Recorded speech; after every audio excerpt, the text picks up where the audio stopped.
we are talking about classification of coordination compounds. Classification of coordination compounds. There are two types of ligands like homoleptic and heteroleptic.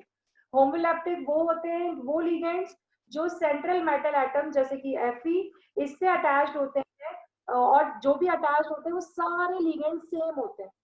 हेट्रोलैप्टिक जैसे all the ligands attached to central atom are different, जैसे कि copper copper तो central metal हो गया, ammonia, chlorine, bromine. Example we can say like suppose Fe is the Hrithik Roshan and 6 girls came only and surrounding Hrithik Roshan, that is known as homolaptic. Heterolaptic में मान लीजिए suppose कोई और है शाहरुख खान, तो यहाँ पे गर्ल्स भी हैं, बॉयज भी हैं, एजेड भी हैं, तो many people, different people are coming and surrounding, that is known as heteroleptic. Very good. Next classification is based on the basis of charge.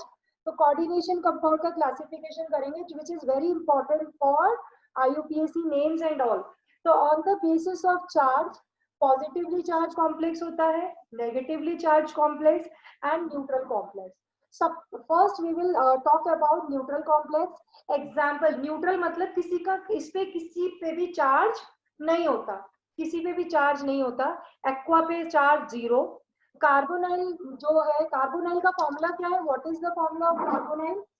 Carbonyl CO 0, aqua water 0, थायोकार्बोनाइल CS 0, amine 0, फॉस्फेन PH3 0, नाइट्रोसाइल NO 0. These are the neutral complex. Positively charged complex are hydrazine, formula NH2NH2. Next hydrazonium ion, nitrosonium and nitrosyl ion. Now negatively charged complex are very much, जो हमने बहुत पढ़ने हैं, पूरा कल chart पढ़ा था, तो मैं पूरा I am not writing all the negatively charged complex as we have written yesterday, but what you have to do, आप लोग क्या करेंगे, हम लोग इसे मैं बोलती जा रही हूँ, you only take cyanide, Cn negative, Nc negative, cynato, isocyanato, thiocyanato, hydroxo, azido, carbonato, phosphato, phosphito, peroxo, superoxo. These are negatively charged ligands. Bromido, sulfato, thiosulfato, sulfido, nitrato, nitrito, azido, oxo, chloro. Understood? So we will talk about, हम करेंगे Werner's theory में कि Alfred Werner था जिसने first attempt किया था to explain the bonding of coordination complexes. इसने ये बताया था कि element 2 types of valency show करते हैं. तो वन वैलेंसी जो होती है वो वन वैलेंसी है primary valency and second one is secondary valency. Question आता है जो भी बताऊंगी कैसे आता है. Primary valency is also called ionic valency and principal valency. और होता क्या है प्राइमरी वैलेंसी? किसी भी ऑक्सीडेशन स्टेट निकालना.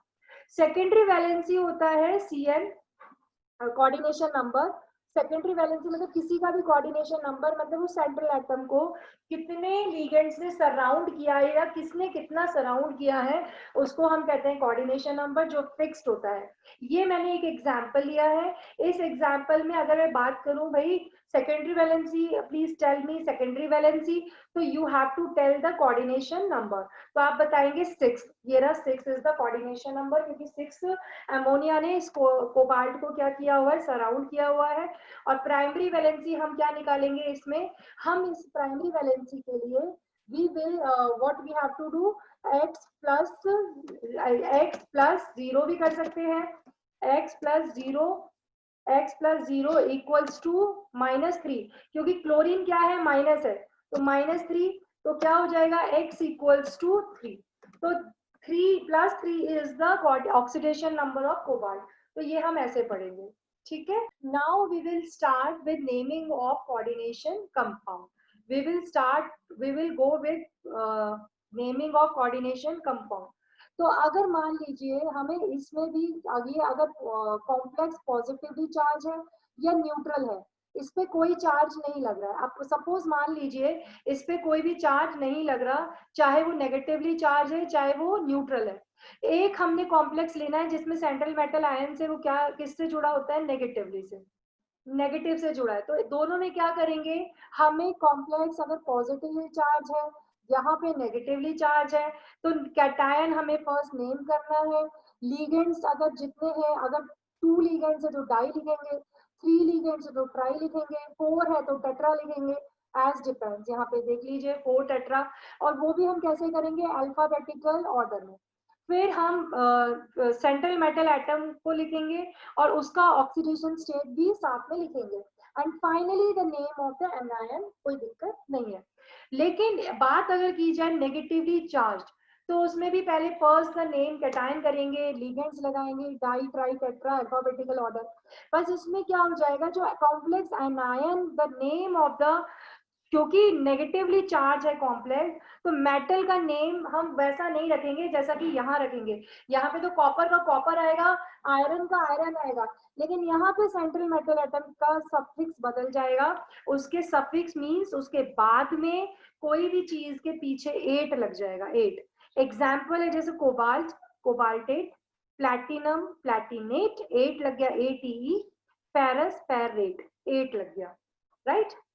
ओके, तो हम लोग जब अगर कॉम्प्लेक्स एनायन है तो Fe का फेरेट हो जाएगा, Au का ऑरेट हो जाएगा, B का बोरेट हो जाएगा, प्लैटिनम का प्लैटिनेट हो जाएगा, जिंक का Zn का क्या होगा, what will be the zincate zincate. क्या होगा, जिंकेट, जिंकेट हो जाएगा। अगर हम बात करेंगे कॉपर की तो क्या हो जाएगा, copper becomes, copper becomes cuprate. Very good. And what about cobalt, cobalt क्या बनेगा, cobaltate cobaltate, cobaltate, very good. And what nickel will become, nickel क्या बन जाएगा, निकलेट निकलेट, शाबाश। पीवी क्या बन जाएगा, ये तो नहीं बता पाओगे, PB plumbate, plumbate. And what AG becomes, AG क्या बन जाएगा, अर्जेंटेट, अर्जेंटेट, अर्जेंटेट। तो these are the example, these are the example। पहला NaAgCl2 सोडियम डाइसाइनो अर्जेंटेट, एंड दूसरा Na3 में कैसे करेंगे, सोडियम बाइसल्फेटो अर्जेंटेट, राइट।